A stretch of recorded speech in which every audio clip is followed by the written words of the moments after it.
Muy buenos días, estimados alumnos y públicos en general. ¿Sí me escuchan? Sí, maestra, fuerte y claro. Adelante. Gracias, gracias. Ok.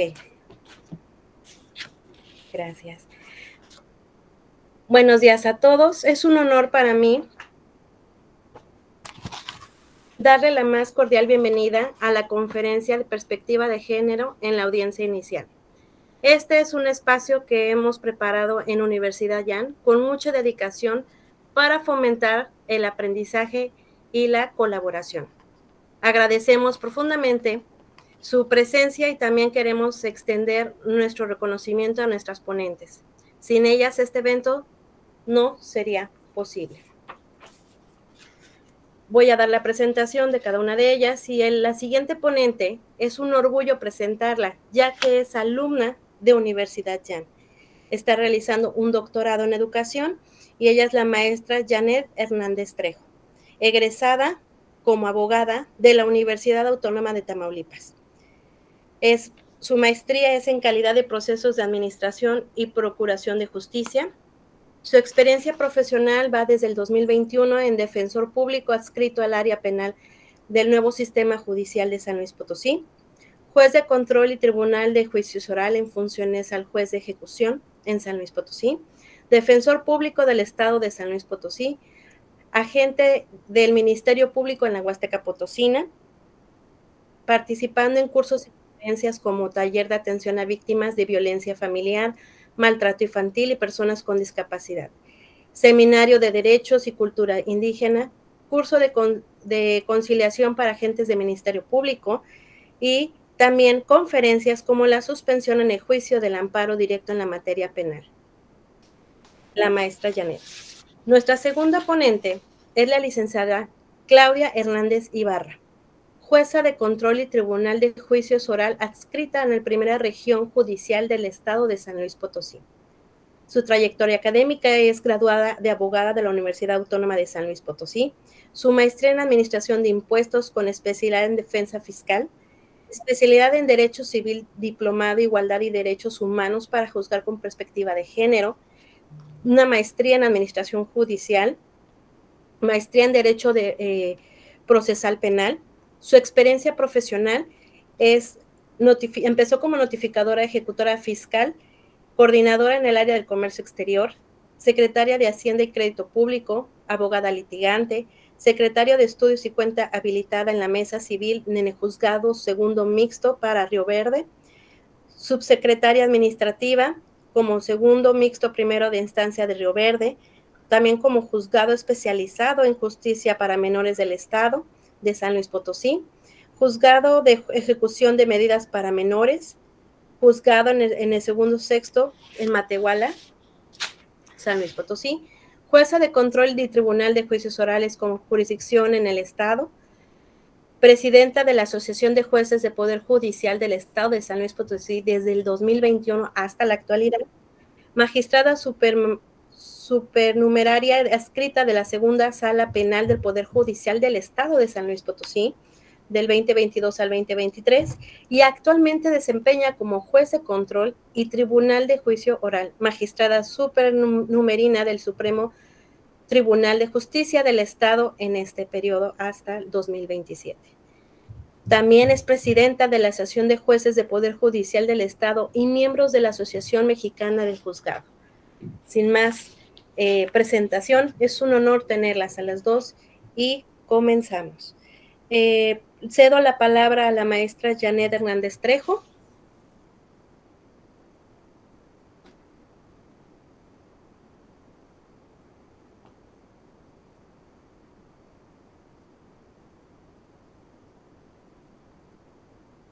Maestra Janet.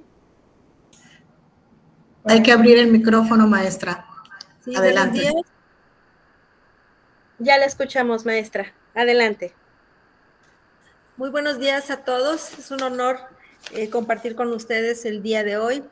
Sean todos bienvenidos. La Universidad Yan les da la bienvenida y, por supuesto, la suscrita. Bien, el día de hoy vamos a platicar un poco acerca de la audiencia inicial.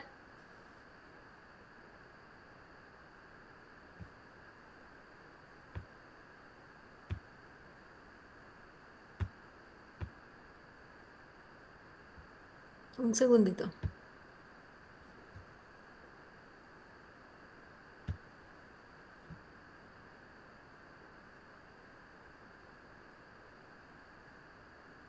Voy a compartir.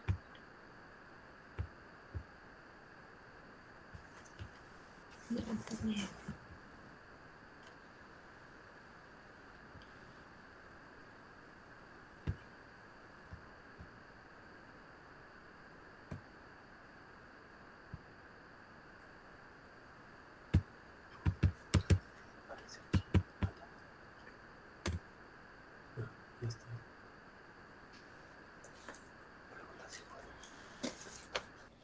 Maestra Janet, el equipo de soporte, si gusta continuar, por favor. Sí, es que no veo aquí. Yo le ayudo con su presentación.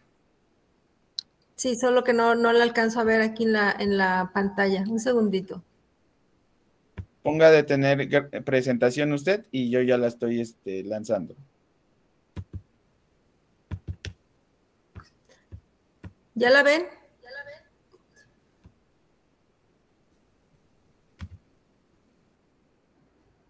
Ya se ve, maestra.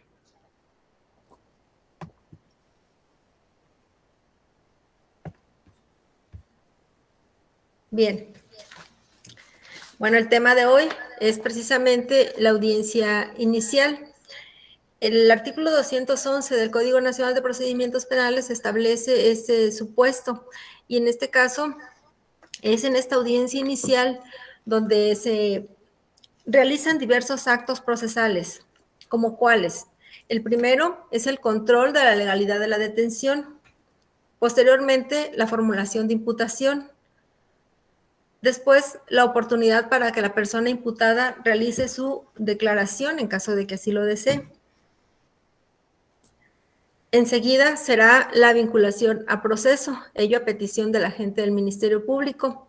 Posteriormente también a petición del agente del Ministerio Público o incluso de la parte ofendida o víctima a través de su asesor jurídico, también podrán solicitarse la imposición de medidas cautelares y se concluye esta audiencia inicial con el plazo de cierre de investigación. Vamos a ver ahorita todos y cada una de estas etapas en esta audiencia inicial.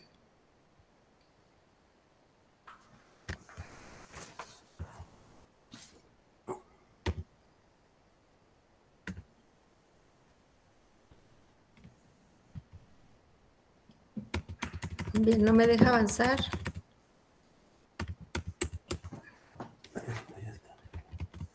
Pero no la puedo poner aquí. Estoy batallando con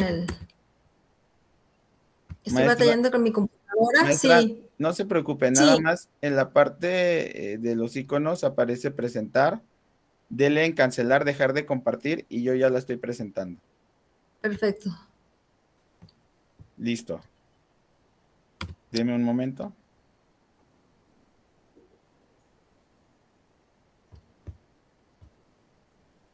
Adelante. Bien. Tenemos como formas de conducción a proceso las establecidas en el artículo 141 del Código Nacional y, sin embargo, en ellas no se establece el control de la detención. Sin embargo, es un acto procesal con el cual puede iniciarse una audiencia inicial. Y es precisamente cuando una persona está detenida ante el Ministerio Público en casos de flagrancia o caso urgente. Y es como entonces empezaría la audiencia inicial.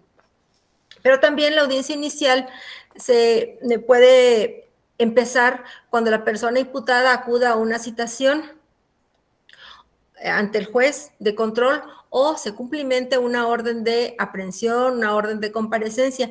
En este caso, de esta forma, empezará la audiencia inicial.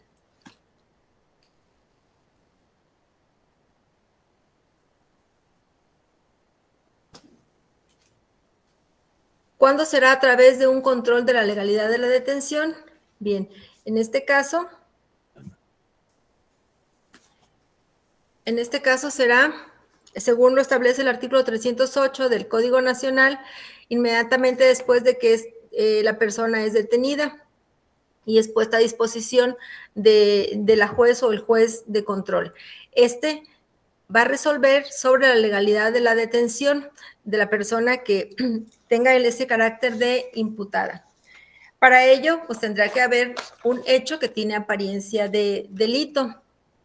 Tienen que haber datos de prueba que corroboren ese hecho. Tiene que haber una puesta a disposición ante la agente del Ministerio Público por parte de las personas que detuvieron a ese imputado. El Ministerio Público tendrá que haber realizado un control, es decir, una retención. La retención, pues como ustedes saben, es que el Ministerio Público valora si la detención de esa persona está ajustada a derecho, y en caso de encontrarla ajustada a derecho, pues va a decretar la retención ministerial. Posteriormente, dentro de las 48 horas, pues pondrá a disposición del órgano jurisdiccional a esa persona, y es el juez quien va a calificar de legal o no esa detención.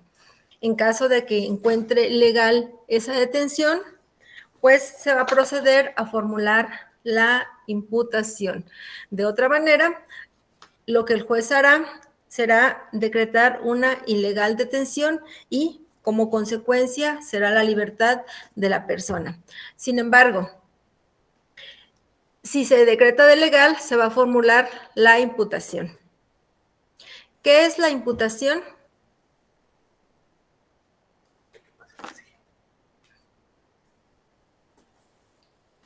¿Qué es formular la imputación? Bueno, les decía que es una forma en la que el fiscal, el agente fiscal o la fiscalía comunica a la persona imputada que se desarrolla una investigación en su contra por uno o varios hechos que tienen apariencia de delito. En esa fórmula, como les decía, si es con detenido o sin detenido. Les decía que puede ser a través de esa citación o puede ser a través del cumplimiento de una orden de aprehensión o de comparecencia. Pero finalmente, ya estando la persona ante el juez, se va a proceder a formular la imputación por parte de la Fiscalía. Es muy importante que cuando se formula esa imputación, esta debe ser clara, debe ser sencilla.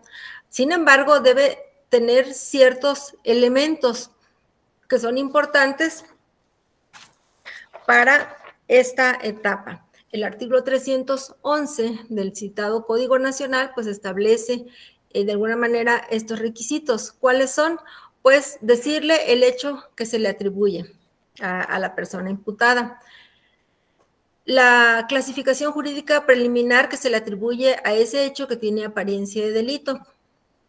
Circunstanciar el hecho, es decir, la fecha, lugar, modo de comisión, la forma de intervención que haya tenido el imputado, el nombre de la persona que lo acusa, salvo que sea necesario reservar identidad.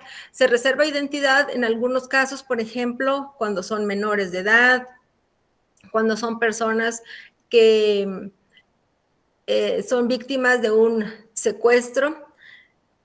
En este caso se reserva identidad.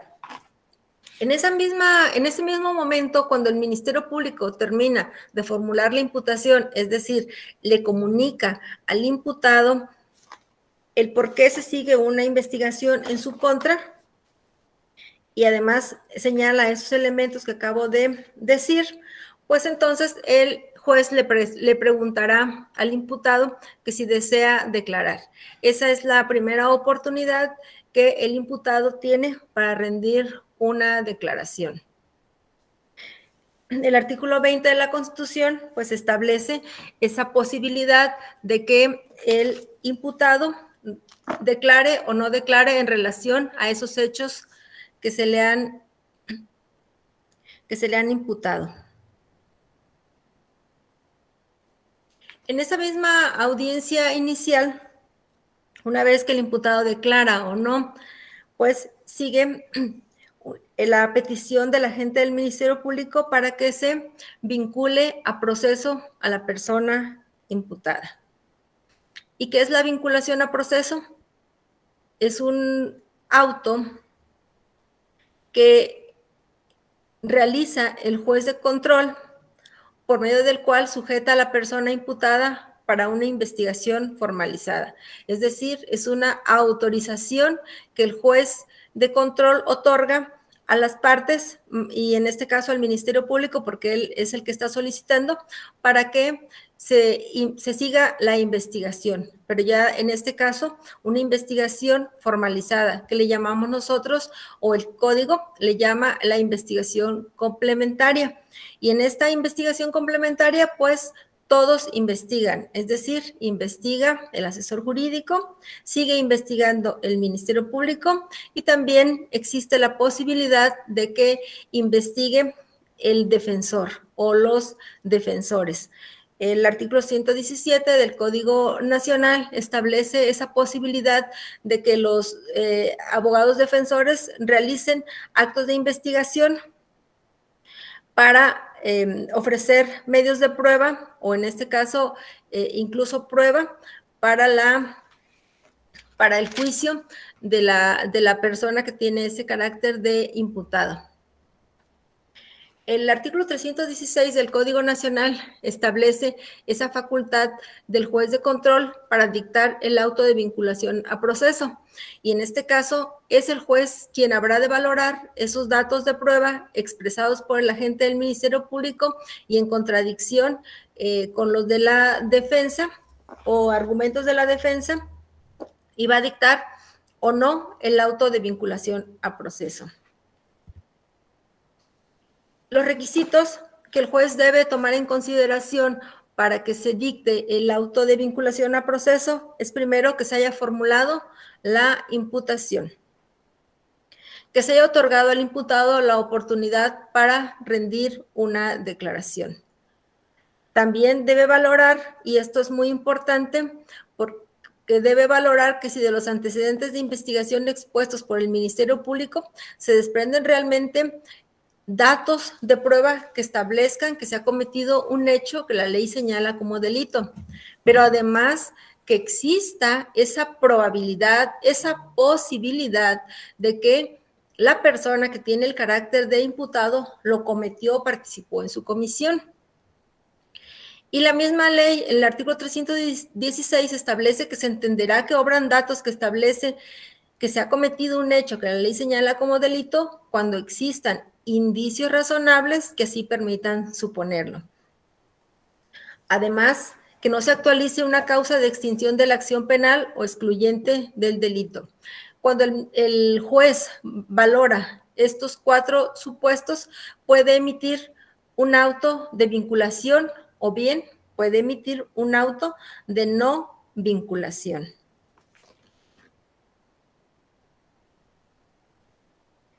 Si el juez emite un auto de no vinculación y la persona se encuentra detenida, pues va a ordenar la libertad. En caso de que emita el auto de vinculación, entonces se pasa a la siguiente etapa, que es la imposición de medidas cautelares. ¿Y qué son estas medidas cautelares?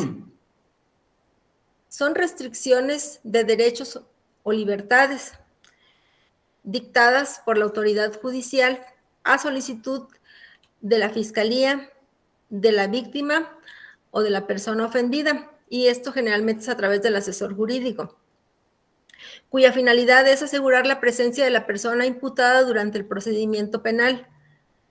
También para garantizar la seguridad de la víctima o persona ofendida y evitar la obstaculización del proceso. Ustedes encontrarán este supuesto en el artículo 153 del Código Nacional de Procedimientos Penales. ¿Cuándo pueden imponerse estas medidas cautelares? Hay 2 momentos en los que se pueden imponer. Primero, cuando la persona imputada se acoja al término constitucional, ya sea de las 72 o 144 horas, y ya se le formuló la imputación. En ese momento, se debate la medida cautelar y generalmente es cuando la persona está detenida.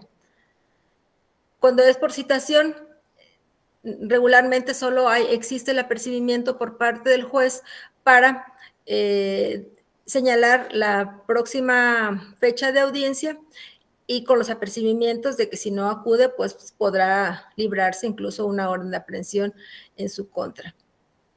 El segundo momento es cuando ya se vinculó a proceso a la persona imputada y en este caso se van a debatir las medidas cautelares previstas en este numeral 155 del Código Nacional y pues son diversas medidas cautelares las que se podrán debatir, siendo la más gravosa precisamente la prisión preventiva justificada.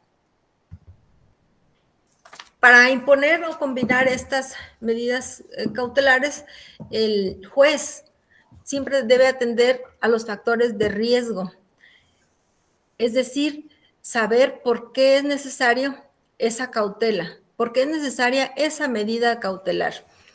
Y los factores que debe tomar en cuenta el juez para establecer esa necesidad de cautelar, pues tienen que ser idóneos y tienen que ser proporcionales.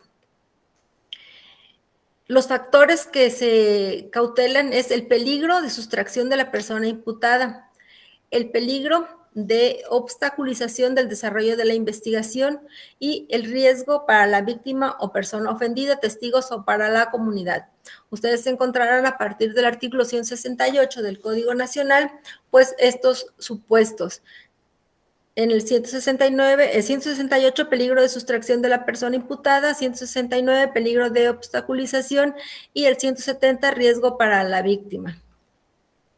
El juez tendrá que valorar toda la información que le presente el agente del Ministerio Público o incluso el asesor jurídico para solicitar una o varias medidas cautelares. Y como les dije, pues la más gravosa es la prisión.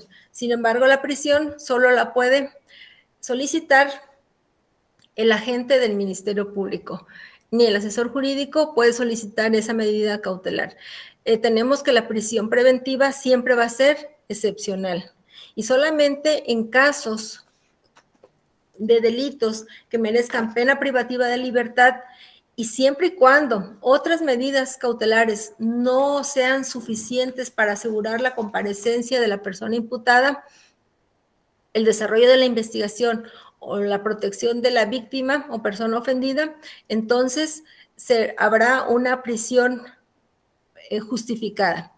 Sin embargo, la prisión preventiva oficiosa, a diferencia de la justificada, esta sí es impuesta en forma directa y obligatoria por el juez de control, pero será únicamente en los supuestos previstos en el artículo 19 de la Constitución Política de los Estados Unidos Mexicanos y 167 del Código Nacional de Procedimientos Penales.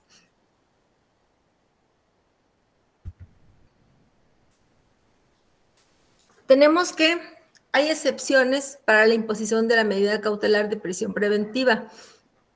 El artículo 166 del Código Nacional lo establece de esta manera. Primeramente, en los casos en que la persona imputada sea mayor de 70 años o esté afectada por una enfermedad grave o terminal. Otra excepción sería en los casos de las mujeres embarazadas o de madres durante la lactancia. En estos casos tendrá que debatirse y justificarse esto. En específico, el abogado defensor podrá aportar datos de prueba para justificar esa excepción.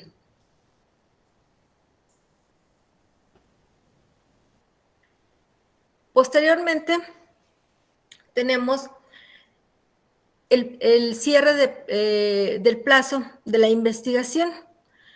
Esa es parte de la audiencia inicial y esta se lleva a cabo antes de finalizar esta audiencia, pero previa propuesta del agente fiscal. se va a debatir el plazo para el cierre de investigación complementaria que les decía al inicio, que es la investigación formalizada que nos autoriza el juez, y entonces en este último momento de esta audiencia inicial se debate ese plazo. Sin embargo, se tiene que atender a lo que dispone el artículo 321 del Código Nacional, pues se establecen plazos en ese numeral y son 2 meses cuando la pena máxima no exceda de 2 años de prisión y hasta 6 meses si la pena máxima excede de los 2 años de prisión. Y ahí pues depende de la teoría del caso, de la defensa, del asesor jurídico, pues se pueden plantear diversos plazos, pero no deberán exceder de los que acabo de señalar. Sin embargo, el mismo código establece que estos plazos podrán ser prorrogados, pero debe existir un motivo justificado para que la Fiscalía o la defensa lo soliciten. Esto lo encontrarán ustedes en el artículo 322 del citado Código Nacional. Pues ahí se establece que transcurrido el plazo para el cierre de la investigación se dará por cerrada, salvo que alguna de las partes solicite una prórroga.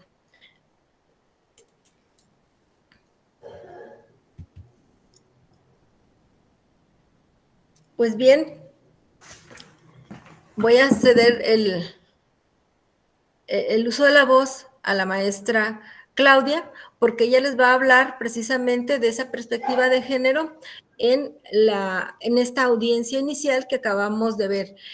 Entendemos que ha sido como muy rápida, pero bueno, ya la mayoría de ustedes ya tiene el conocimiento de lo que es la audiencia inicial, de qué se trata esta audiencia inicial, y pues la maestra Claudia les va a hablar ahora en su función de jueza, que cómo aplica la perspectiva de género en esta audiencia inicial. Muchas gracias, maestra Janet. Agradecemos todos. Aquí la maestra nos deja sus redes sociales, Facebook, Instagram y TikTok, para quien guste seguirla. Ahí están sus redes sociales. Voy a ceder la palabra a la licenciada Claudia y al finalizar las 2 conferencias va a venir una apertura para que puedan levantar manitas de manera ordenada y poder responder algunas preguntas, ¿ok? Es un orgullo para Universidad Jan presentar a la alumna, la licenciada Claudia Hernández Ibarra, jueza de control y tribunal de juicios orales adscrita a la primera región judicial del estado. Muchas gracias. Buenos días. Gracias. ¿Ya me escucho? ¿Es así? Sí, se escucha, maestra. Bien. Bueno, primero pues agradeciendo la invitación a la Universidad Jan. Es un honor encontrarme presente el día de hoy con ustedes para poder transmitirles un poco de la experiencia que he tenido a lo largo de esta labor como jueza de control. En ese sentido, pues el tema tiene que ver pues con la perspectiva de género en la audiencia inicial, que pues como ya escuchamos, aunque sea de manera rápida, pues la ha expresado la licenciada Janet de manera muy clara, muy precisa. Y en relación a ello, pues he de mencionarles lo siguiente. Primeramente, pues, ¿qué es la perspectiva de género? ¿Por qué hablamos de perspectiva de género? Pues perspectiva de género no es más que identificar si en un caso determinado existe una situación de vulnerabilidad o de violencia que por cuestiones precisamente de género pueda impedir impartir la justicia de manera completa e igualitaria. Pensaríamos, ¿por qué es importante? ¿Por qué es necesario impartir justicia con perspectiva de género? ¿Por qué? Porque esto viene a impactar, a final de cuentas, en todo el tema relativo al derecho humano a la igualdad, a la no discriminación que señala el numeral primero constitucional, también a ese derecho de acceso a la justicia a la que todos debemos de tener acceso, también ese derecho a la verdad, es decir, que se sepan las versiones claras de todos los hechos que denuncia cualquier persona que, bueno, considere que se han violentado sus derechos. Esto tiene mucha relación con lo que se llama el primero constitucional, como lo he mencionado, en relación a esa prohibición de discriminación por cualquier tipo de circunstancia, de cualquier tipo de situación que implique esta categoría sospechosa, como lo es origen étnico, nacional, género, edad, capacidad, condiciones de salud, condiciones sociales, religión, estado civil, en fin, diferentes tipos de circunstancias. Ahora bien, para hablar de juzgar con perspectiva de género, primero pues es importante establecer que nos debe de quedar claro o entender la diferencia entre sexo y género, considerando que sexo es aquello que distingue a hombres y mujeres por cuestiones biológicas. Género, pues esto va a ir determinado o va a ir encaminado a una construcción social, es decir, que toda aquella que da atributos y cualidades a mujeres y hombres nada más por el simple hecho de considerarse mujeres o considerarse hombres. Es decir, nada más existieran estas dos formas de construcción donde pues se puede señalar que un hombre debe de tener ciertas cualidades y una mujer otras, tales como cómo verse, cómo comportarse, a qué se deben dedicar, cómo se deben de relacionar entre sí. Todas estas circunstancias pues van encaminadas a establecer estas diferencias por cuestiones culturales. Sin embargo, estas únicas diferencias pues no son totalmente acertadas, pues recordemos que la regla es la diversidad, no la excepción. Por tanto, entonces tenemos que estar muy atentos a las diversidades que existen dentro de nuestra cultura. ¿Cuáles son algunas ideas en torno al género? Pues aquellas que implican ciertos roles, tales como algunas formas de comportamiento, algunas atribución de cualidades, habilidades que pues vienen a crear esta desigualdad. ¿Cuáles son? Pues las mujeres de manera ejemplificativa, un poco rápida por el tiempo con el que contamos, pero que pues sirven para poder explicarles un poco más adelante de por qué esta obligación de juzgar con perspectiva de género. En cuanto a las mujeres, pues se puede señalar que son débiles, delicadas, aptas para criar o cuidar, incluso que son buenas maestras de kinder, y se les pueden dar ciertas cualidades en relación a qué deben de dedicarse, que pueden hacer manualidades, un sinfín de circunstancias. Ahora bien, se señala muchas veces que una virtud de las mujeres pues es escuchar y callar, o no pronunciarse, no señalar, obedecer. En cambio, a los hombres, pues que sean fuertes, bruscos, proveedores, que sean, muchas veces se dice, un hombre es un excelente director, es un excelente deportista. Por ejemplo, en los hombres el alzar la voz, el pronunciarse, el ser firmes en sus determinaciones, pues se considera como que son parte de la valentía que deben de tener ciertos hombres. Ahora bien, todas estas posiciones que implican en establecer a una mujer en cierto rol, el establecer estos roles de hombres y de mujeres, que vienen a evidenciar, que traen como consecuencia, pues estas posiciones de poder y dominación, una subordinación muchas veces de lo femenino a lo masculino. Y esto se va replicando en todas las interacciones que tenemos a lo largo de nuestra vida. Entonces, por lo tanto, las consecuencias que tiene este tipo de visiones en cuanto a estas estructuras culturales, pues es que influyen primero en la vida de todas las personas y resultan relevantes porque trae como consecuencia este escenario de desigualdad y discriminación por esa cuestión cultural, por esa diferencia sexual que en algún momento pues se señala y que nos viene a encasillar entre hombres y mujeres. Ahora bien, por virtud de esta discriminación, como lo señalo, pues se evidencia un ejercicio de poder. Ejercicio de poder que ¿qué implica? Implica, un poder sobre otra persona, es decir, una capacidad de ejercer dominio sobre otra persona, porque por cuestiones de dinero, de estudios, de bienes, incluso ese ejercicio de poder puede darse en condiciones que impliquen factores de edad, de etnia, de nacionalidad, de género, de orientación, identidad sexual, de religión. También se da en cuestiones de discapacidad, de estados migratorios, de niveles de estudio, de clases sociales. Muchos de ustedes, pues, al señalar esto podrán venir a su mente por cuestiones de edad. Muchas veces los más grandes, pues, ejercen este poder en contra de los menores, pues, ¿cómo? Pues, precisamente porque tú eres más pequeño, porque yo soy el grande, entonces tú me obedeces, tú haces esto, tú haces aquello. O porque yo soy el adulto y tengo más experiencia, entonces te callas, te sometes.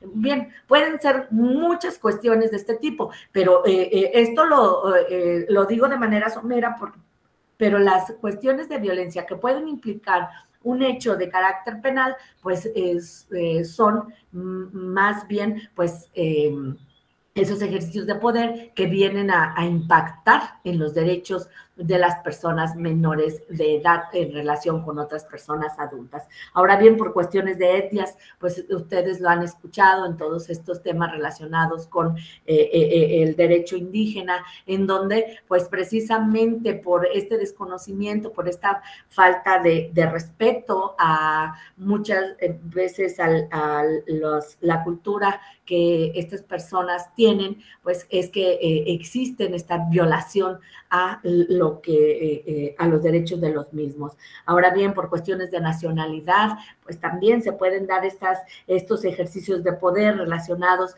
pues precisamente cuando se ven involucrados muchas personas que no son de la nacionalidad en el país en el que nos encontramos y que pues no se hacen del conocimiento de sus respectivas embajadas, el que se encuentran acá, el que ellos desconozcan el derecho, la cultura que aquí tenemos y que, bueno, muchas veces pues implique que pues ni siquiera entiendan qué es lo que está pasando en el país en el cual pues se están viendo relacionados con un hecho que puede constituir un ilícito. Entonces, pues todo esto por eso es importante, primero, pues entender estas diferencias de lo que implica sexo, lo que implica género, entender cómo es que nos encasillan, pero que aún y cuando nos encasillen, pues la regla es esta diferencia, es esta diversidad, y que esa diversidad, pues si no la vemos, implica estas violencias, y que esas diferencias pues vienen a ponernos sobre todo a las mujeres, a las personas en situaciones de vulnerabilidad en estos temas que he señalado, en relaciones asimétricas de poder y que van impactando de una u otra forma. Y bueno, continúo. Entonces, insisto, el poder implica muchas veces relaciones asimétricas, desigualdades, situaciones violentas, una en desventaja frente a otra. Y bueno, esto también implica pues que no solo la distinción entre hombres y mujeres origina esa desigualdad de poder en relación a la mujer, sino incluso a personas de diversa, incluso en relación a hombres. Esto también va a impactar en los hombres, también impacta en los menores, en cualquier grupo con esa situación de discriminación de la que habla el numeral primero constitucional. Ahora bien, También cuando hablamos de situaciones de poder, es imprescindible hablar del sistema patriarcal. ¿Qué es el sistema patriarcal? Pues es aquel orden social basado en una diversidad, sí, en una diferencia sexual, en donde las mujeres están subordinadas a los hombres en todo momento, en todos los ámbitos, y que se va perpetuando a través del tiempo. ¿Por qué? Porque tenemos una cultura en la cual, pues, la estructura es patriarcal. Y bueno, todos no me dejarán mentir que han escuchado el tema en relación a que si naces niña, todo es rosa, si naces niño, todo es azul. Incluso el orden de apellidos, si primero va el apellido del papá, después va el apellido de la mamá, que bueno, ya la Corte se ha pronunciado en relación a que incluso esto pudiera intercambiarse o pudiera esa decisión. Sin embargo, también en muchos foros se ha señalado que esto lo único que viene a establecer pues es violencia. ¿Por qué? Porque puede implicar incluso hasta por problemas.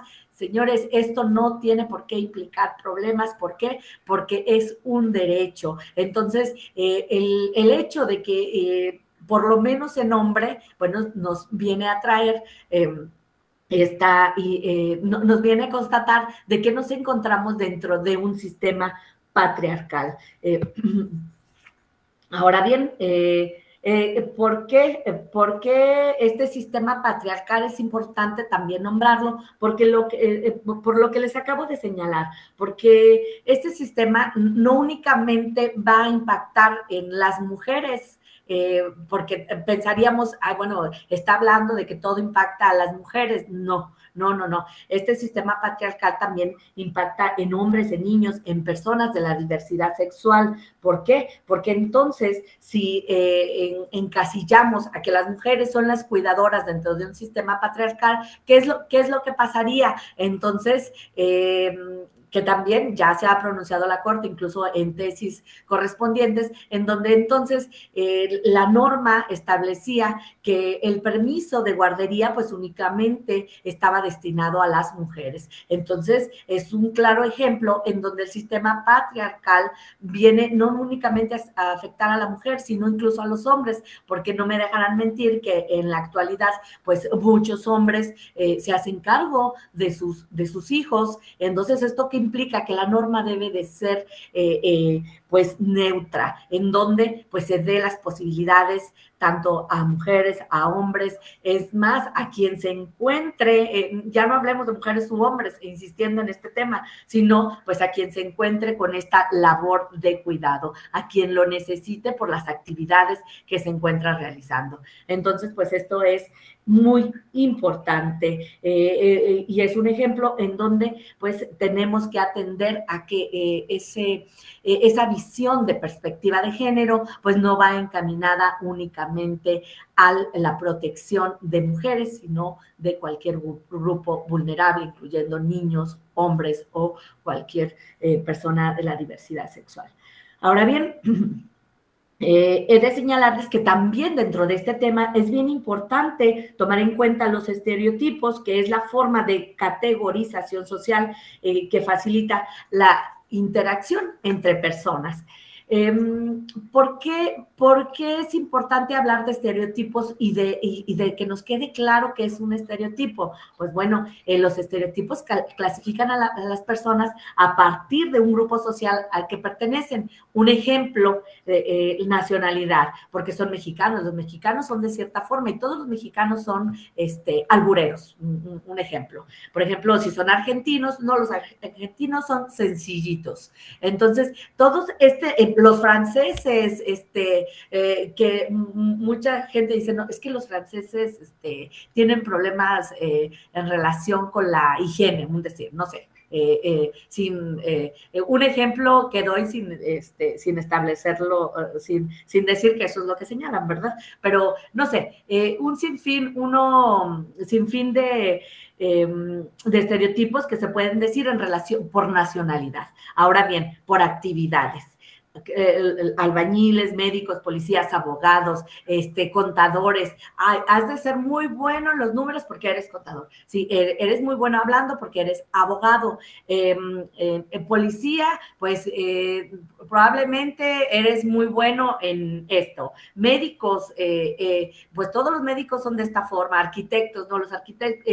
Y así como hay cosas buenas con las que los encasillas, también hay muchas cosas malas en las que los puedes encasillar, que todos los de esta profesión son rateros, todos los de esta profesión son aprovechados, todos los de esta profesión son así. Entonces, pues bueno, estos son los estereotipos que tenemos que identificar, pero ¿para qué? Para evitarlos, para que al momento de hacer algún argumento y hablar con la autoridad, o en mi caso, como juzgadora, pues pueda pues juzgar o hacer mi labor libre de cualquier tipo de estereotipo que implique pues una desigualdad o a lo mejor una idea errónea en relación a lo que estoy señalando.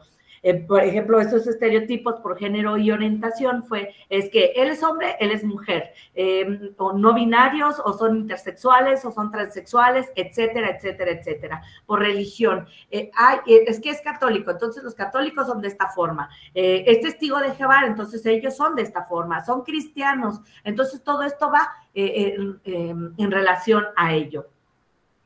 Y bueno, de acuerdo a los grupos en los que se identifique, pues van a ser las descripciones que se van a dar. Todas esos estereotipos vienen a darnos probabilidades, pero no es universal, que es lo que les señalaba hace un momento. Por ello es tan importante, pues, poder ir identificando. Ahora, ¿cuál es el problema de los estereotipos? Así como en un momento les mencionaba cuál es el problema de establecer roles de género. El problema de los estereotipos es que operan para ignorar características, habilidades, necesidades, deseos y circunstancias individuales. Operan para negar derechos y libertades fundamentales. Por eso es importante, muchas veces operan para eso más que para beneficiar. Entonces, sí es importante que veamos y que argumentemos cómo es que queremos que sean tomados en consideración. Por ejemplo, un ejemplo claro, calladitas, en cuanto a las mujeres, calladitas se ven más bonitas. El silencio es en las femeninas, pues es muy es muy bueno, según señalan algunos. Que las mujeres no deben de hablar de política, que no deben de hablar de deportes, bueno, un sinfín de circunstancias. Pues todo esto, todos estos roles de género, estereotipos los debemos eliminar para poder ir juzgando con esta perspectiva. Dentro de esas perspectivas y estos temas de poder, de asimetrías de poder, debemos de tomar en cuenta todos los tipos de violencia que van desde la psicológica, emocional, física, sexual, entre otros tipos de violencia que pueden existir. Ahora bien, económica, patrimonial, feminicidia, simbólica, que esos espacios de violencia son que los espacios de violencia son en todos lados, en la familia, relaciones de pareja, noviazgos, escolares, docentes, laborales, políticas, institucionales, en espacios públicos, en la comunidad, en los medios de comunicación, incluso en temas digitales, que ahora pues está muy en boga, pues los temas relacionados con violencia política en espacios digitales. Entonces, es importante, ya una vez que hayamos advertido eso, también tomar en cuenta que los tipos de discriminación de los que hemos hablado y que van relacionados con estos temas, pues no se tomen de manera individual e indivisible, sino que todos estos se tomen en su conjunto. ¿Para qué? Pues para garantizar el debido acceso a la justicia en condiciones de igualdad, porque no es lo mismo tomar en cuenta que es un menor,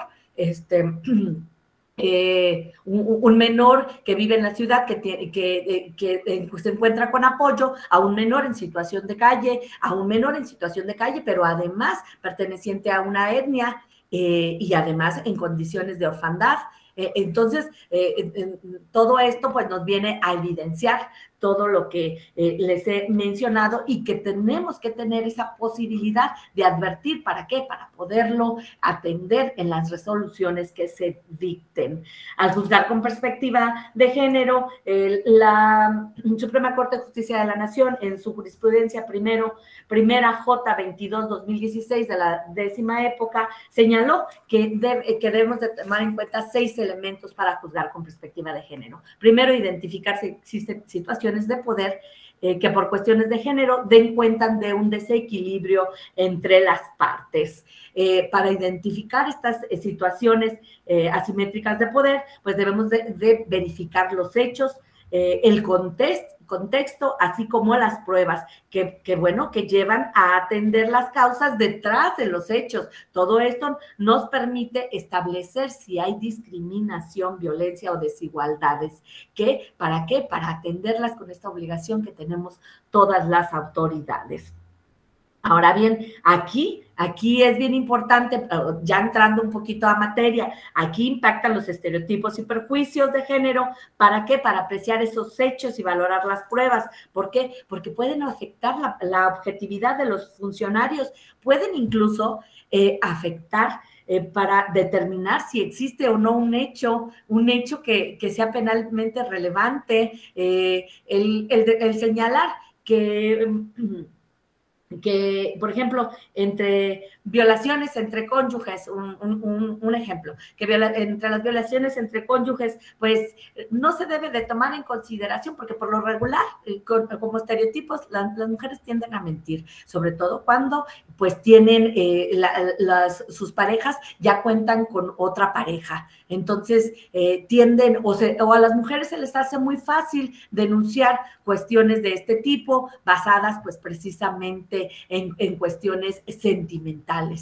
Esto, si alguien toma como cierto este tipo de estereotipos, ¿qué viene a impactar? Pues incluso en que ni siquiera pudiera existir delito. Entonces es ahí la necesidad de poder eliminarlos. ¿Para qué? Para que seamos objetivos, para que no existan subjetividades de ningún tipo. También fíjense, en relación a muchos temas que hemos visto en redes, en las noticias, en donde se señala, si no fue para tanto, cómo exageran las mujeres. Cuando se da mayor peso a la opinión de los agresores, no es cierto, no sabemos por qué lo haga, pero pues ni siquiera existen los datos suficientes para poder darle un peso a la mujer. Es su dicho contra el dicho del hombre, entonces se minimiza muchas veces, por ejemplo, haciendo parecer que no representa peligro para la víctima. Híjole, no, es que está exagerando. Va y denuncian un acecho, por ejemplo, es que, híjole, me está acechando esta persona, la veo todos los días, incluso me sigue en redes sociales, esto, lo otro. Híjoles, pues si no le ha pasado nada, no le ha dicho nada, no se ha acercado más allá, entonces no podemos atenderla. Cuando después muchos de estos casos terminan en situaciones pues precisamente lamentables, como podría ser el hecho de que, estos ejemplos son cómo se han creado diversas leyes a partir de las violencias, la ley Monse, la ley María Elena, la ley ahorita no se me fueron el tipo de leyes, pero hay un sinfín de leyes que se han creado a partir de estas circunstancias. Entonces, el no atenderlas, pues implicaría incluso que ni siquiera estas se crearan. Ahí la importancia, entonces, de poder seguir advirtiendo este tipo de cosas. Bueno, ya se me va a acabar el tiempo en relación, pues, a la exposición, que considero que este es un tema súper amplio, súper interesante. Simplemente pues señalarles que debemos de tomar en consideración y debemos de tener esto muy claro porque, insisto, la regla dentro de una cultura pues es la diversidad, son las diferencias.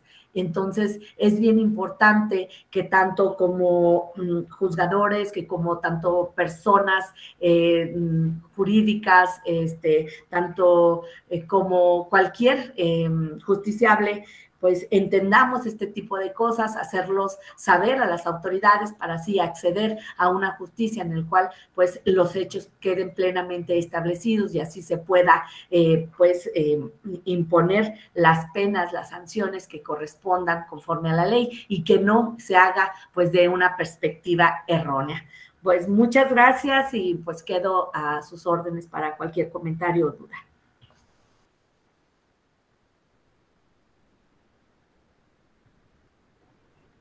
Gracias, gracias, maestra. A ver, denme un momento, chicos. Está prendiendo la cámara. Sí, ya me veo, ¿verdad? ¿Me escucho y me veo? Sí. Gracias, maestra Claudia. Gracias, maestra Janet. Ok, continuamos con una preguntas y respuestas por parte de las ponentes, preguntas de parte de ustedes. Vamos a levantar las manos de manera ordenada. El sistema nos va a ir cediendo la lista y les vamos a ir otorgando. Si tienen preguntas, pueden ir levantando la manita.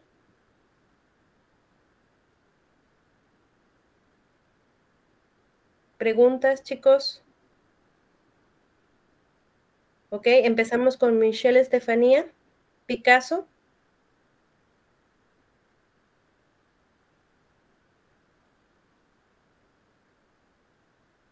Michelle. Sí, buenas tardes. Buenas tardes, te escuchamos. Buenas tardes. Sí, primeramente, pues gracias por las ponencias. Es un tema muy importante en el cual pues nos involucramos todos como sociedad. Y mi pregunta va hacia la jueza Claudia.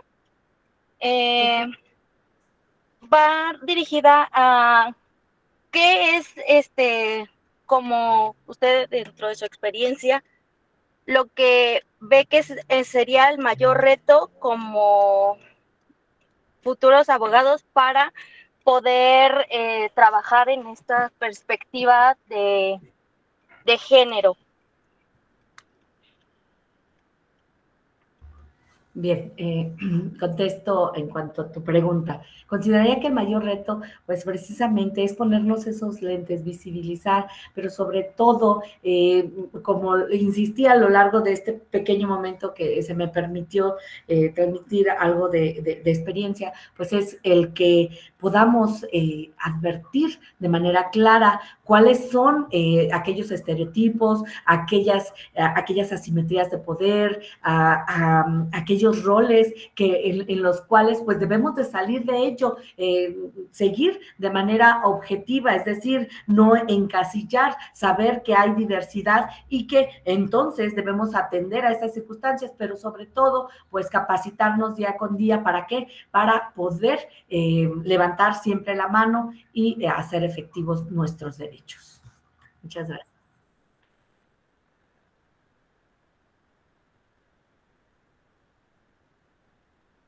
No sé si... gracias. Sí, gracias. Bueno, no sé si se me permita como que, hacer algún otro comentario. Referente, sí, me imagino que como jueces tienen estas capacitaciones con perspectiva de género. Sin embargo, ¿cómo podría uno actuar frente a alguna situación que pudiera uno presentarse frente a una persona que está como juez o jueza cuando identificas que está atentando o está dando un comentario en contra de una perspectiva de género?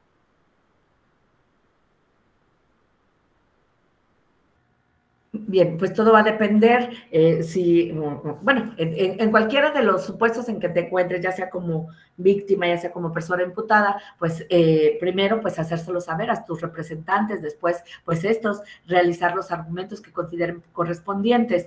Ahora bien, ustedes como considero la mayoría de los que se encuentran en esta conferencia pues son abogados, pues existe un protocolo precisamente para juzgar con perspectiva de género. El tener conocimiento de todas estas herramientas, pues nos permite entonces advertir cuando se esté cumpliendo o incluso cuando se esté incumpliendo, hacerlo valer, y si no se cumple por la autoridad de primera instancia, pues acudir a las diversas instancias para que se escuche nuestra voz y así podamos ser juzgados con esta igualdad a la que todos tenemos derecho. Muchas gracias. Gracias. Ok, el siguiente es Santiago Herrera.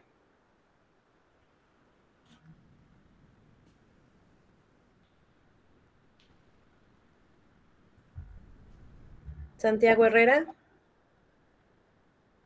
No se escucha.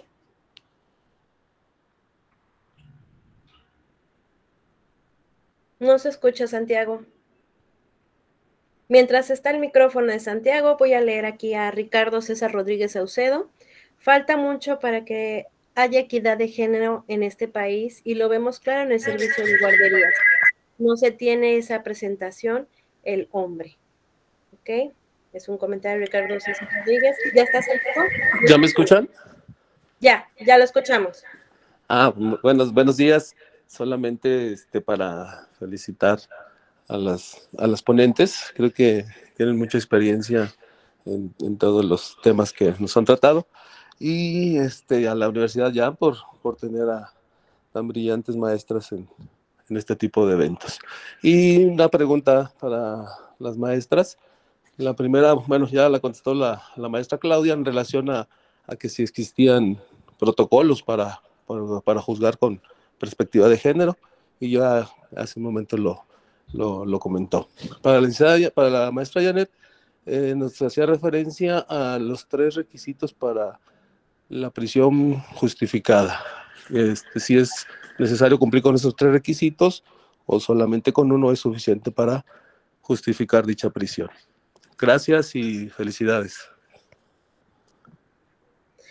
Gracias, Santiago. Guadalupe Arias Palomares.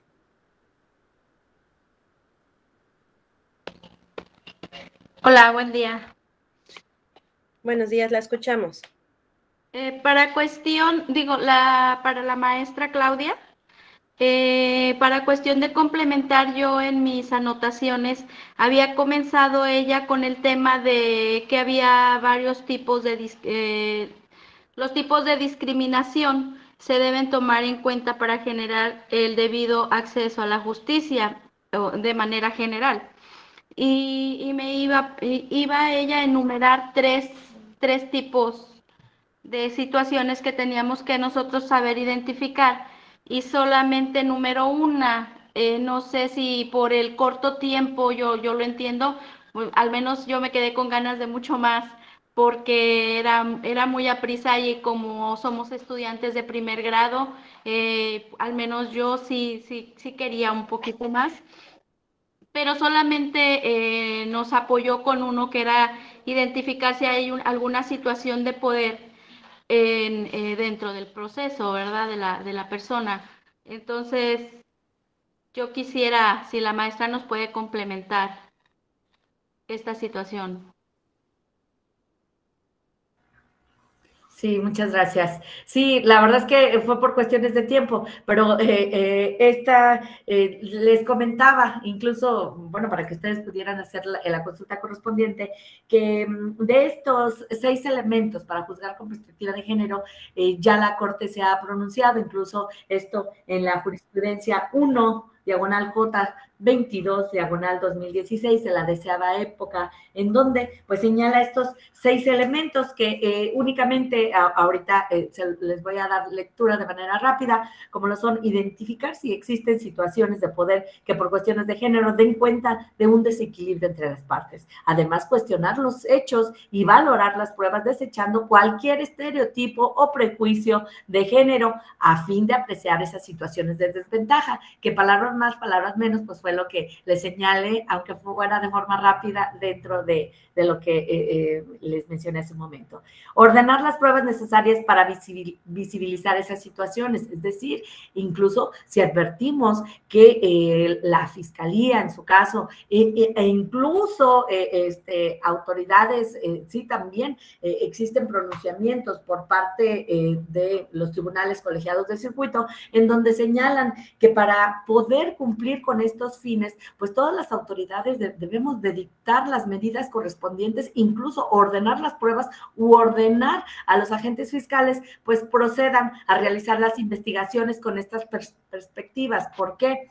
Porque si no lo hacen, entonces, pues esto no permite ese acceso a la justicia de la que tanto hablé a lo largo de esta pequeña exposición, en donde, pues, ¿cómo vamos a saber de manera clara cuál fue el hecho si ni siquiera lo lograron advertir? Por ejemplo, un homicidio de un hombre en donde, y que así se señala, un homicidio de una persona del sexo masculino, en donde, pues, ni siquiera visibilizan, advierten o preguntan si esta persona se asumía como alguien de la diversidad sexual, pero además por esa simple omisión, pues no alcanzan a advertir ciertos elementos que deben de resaltarse en cada uno de los actos de investigación, que al final permitan al juzgador, pues juzgar con una perspectiva de vulnerabilidad respecto de esta persona de género, y que de otra forma, pues no puede. Ese derecho de las víctimas a que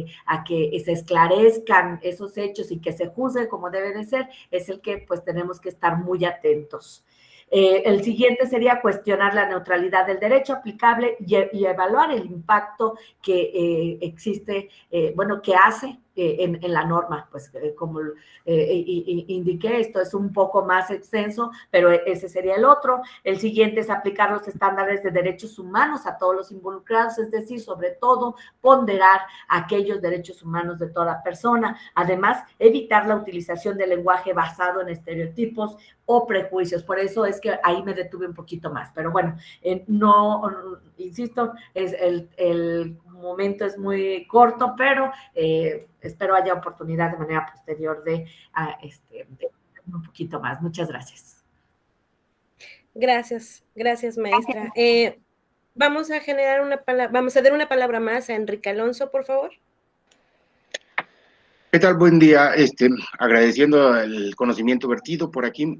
A mí lo que me llama la atención, se me hace muy bien, he estado estudiando, ya estoy en 9º cuatrimestre, he estado viendo, digamos, el catálogo completo de leyes ahorita que tenemos en nuestro país, pero yo siempre he tenido ahí, pues vaya, el tope de encontrar que más bien es la cuestión de idiosincrasia propia del, podremos decir, sujeto mexicano, que ya tenemos algunas cuestiones de que hemos estado avanzando, pero de repente llega uno y encuentra la cuestión de los valores morales de la familia normal mexicana, y sobre todo en ciertas comunidades muy enfocadas, de la cuestión pues muy arraigada, y pues el no cambio digamos, a mejorar.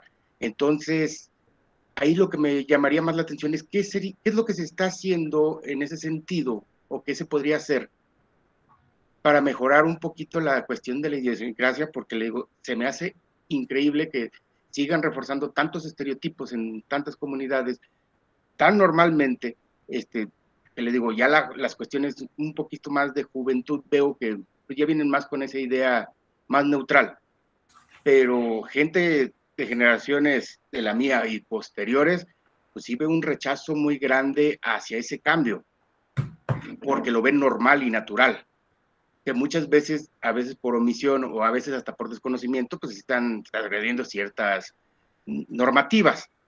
Por eso es lo que les digo, en ese sentido, yo sé que el desconocimiento de una ley no te exime de cumplirla, pero ¿qué se está haciendo para cambiar ese pensamiento? Porque sí lo veo como un cambio, pues no radical, pero sí grande dentro, pues, de lo que podríamos llamar una normal, que todavía la veo, digamos, apenas en cambio. ¿Qué es lo que creen que haría falta para mejorar todo eso? No a nivel de, pues ahorita, digamos, estamos en un grupo de gente con cierta capacidad de estudio, pero gente que no la tiene, ¿cómo los ayudamos a empezar a visualizar esto? Porque una de las cuestiones que veo aquí es que si no exiges por ese lado un tipo de justicia, no es oficiosa. ¿Es cuánto? No sé si contesto yo o conteste la licenciada Janet. No sé para quién es la pregunta. era abierta. Bien, si gusta, le contesto. Primeramente, ¿cómo se cambia esto? Pues el alto nivel de exigencia, no únicamente para los juzgadores, sino para todas las autoridades, ya existe. Hay que, de manera constante prepararnos, hay que leer mucho. Considero que en este caso no hay una lámpara de Aladino que nos pueda decir, ni una madrina, ni un padrino que nos pueda conceder el deseo de la igualdad. Eso no existe hasta este momento. Sin embargo, sí podemos dejar de ser espectadores, ser proactivos, responsables, creativos, entusiastas. ¿Para qué? Pues para poder lograr esa igualdad desde nuestras trincheras, desde los, como lo decía hace un momento, estas cuestiones de desigualdades, pues son en todos los ámbitos, pero además dentro de todos los espacios en los que nos desempeñamos como seres humanos. Entonces, pues todo se puede lograr, menos pues lo que no se intenta. Muchas gracias.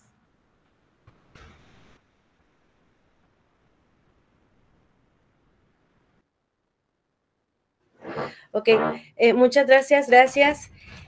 Quiero agradecer a nuestras alumnas de Universidad Jan, la maestra Claudia, la maestra Janet, por esta conferencia, fomentando el aprendizaje y la colaboración. Voy a proyectar los reconocimientos, denme un momento.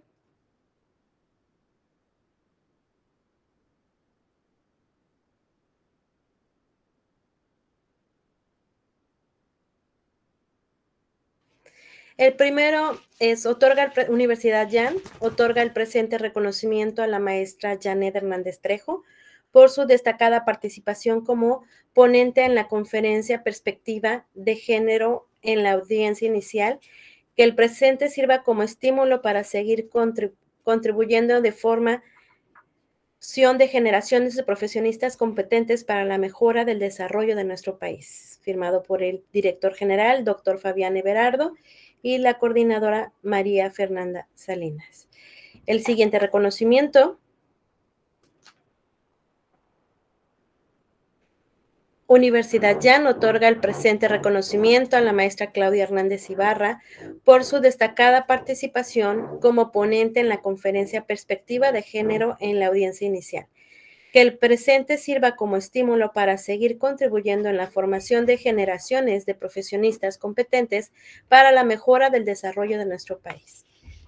Firmado por el director general, doctor Fabián Everardo León Silva, y la coordinadora María Fernanda Salinas Soto. Les quiero agradecer a todos, al público en general, nuevamente a nuestras alumnas destacadas de Universidad Jan, por estar aquí, dar su ponencia, maestra Claudia, maestra Janet, muchas gracias. Y en un futuro vamos a estar teniendo más conferencias, estén al pendiente de su chat, poco a poco vamos a ir notificándoles más conferencias que tenemos pendientes. Muchas gracias, me despido y gracias nuevamente a nuestras alumnas de Universidad Jan por este gran honor que nos dieron en compartir sus experiencias. Gracias, hasta luego.